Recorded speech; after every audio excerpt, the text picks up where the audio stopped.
भगवान श्री कृष्ण की मृत्यु कैसे हुई, श्री कृष्ण ने कब, क्यों और कैसे अपनी देह त्यागी और इसके पीछे कौन सा दिव्य विधान छिपा था। दोस्तों, जब भी हम भगवान श्री कृष्ण का नाम लेते हैं और उन्हें स्मरण करते हैं तो हमारे मन में एक ही प्रश्न उठता है, क्या ईश्वर की मृत्यु संभव है। महाभारत के युद्ध में अधर्म का नाश करने वाले, गीता का दिव्य ज्ञान देने वाले, द्वारिका के अधिपति, यदुवंश के संरक्षक श्री कृष्ण का अंत कोई सामान्य मृत्यु नहीं था, बल्कि उनकी लीला का समापन भी उतना ही रहस्यमय, गुण और अर्थपूर्ण था जितना उनका जीवन। महाभारत का युद्ध समाप्त हो चुका था। अधर्म पर धर्म की जीत के साथ साथ पांडव विजयी हुए, लेकिन यह विजय खुशी से नहीं बल्कि शोक, पश्चाताप और खालीपन से भरी थी। श्री कृष्ण जान चुके थे कि जिस उद्देश्य हेतु उन्होंने अवतार लिया था वह अब पूरा हो चुका था और अब उनकी कृष्ण लीला का अंतिम समय आ गया था। महाभारत के युद्ध के कुछ समय पश्चात श्री कृष्ण का अपना यदुवंश अहंकार, मदिरा और कलह में डूबने लगा।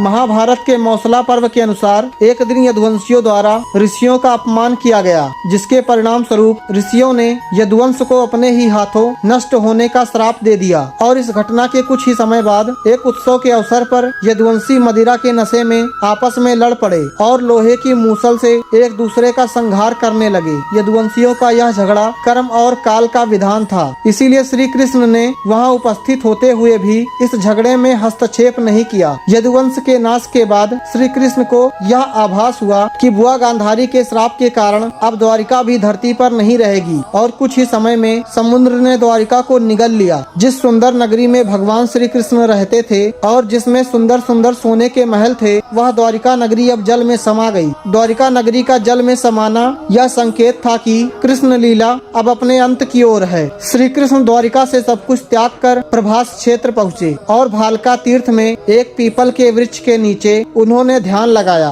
उनके लाल तलवों के चरणों में एक विशेष चिन्ह था जो दूर से हिरण के मुख जैसा दिखाई देता था। और जहाँ श्री कृष्ण ध्यान लगाए बैठे थे उसी वन में एक जरा नामक शिकारी रहता था। जब एक दिन वह शिकार पर निकला तो उसकी नजर दूर से ही श्री कृष्ण के केवल तलवों पर पड़ी। क्योंकि बीच में पेड़ था, इसी कारण वह श्री कृष्ण के शरीर को ना देख सका और उसने बिना देर किए कृष्ण के तलवों पर हिरण समझकर तीर चला दिया, जो तीर सीधा जाकर श्री कृष्ण के चरणों में लगा। तीर निशाने पर लगता देख जरा खुशी के मारे अपने शिकार की ओर दौड़ता हुआ आया, लेकिन जब उसने वहां श्री कृष्ण को देखा तो वह कांप उठा और रोते हुए बोला, हे प्रभु, मैंने अनजाने में आज ये क्या पाप कर दिया। जरा को रोता देख कृष्ण मुस्कुराते हुए बोले, हे जरा, शोक मत करो, यह सब मेरे ही कर्मों का फल है, इसमें तुम्हारा कोई दोष नहीं है। और उन्होंने जरा को बताया कि पिछले जन्म में वे राम थे, तब रामा अवतार में उन्होंने बाली को पीछे से छिपकर मारा था। उसी कर्म का फल उन्हें इस अवतार में मिला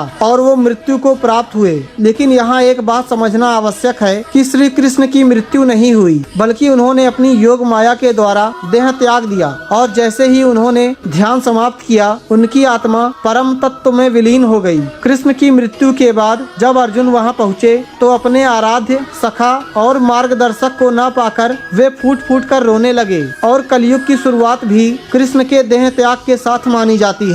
दोस्तों, अगर इस वीडियो से आपको थोड़ी सी भी अच्छी इन्फॉर्मेशन मिली हो और इस वीडियो ने आपकी लाइफ में वैल्यू ऐड की हो तो वीडियो लाइक कर ऐसी ही और वीडियो के लिए चैनल जरूर सब्सक्राइब करें।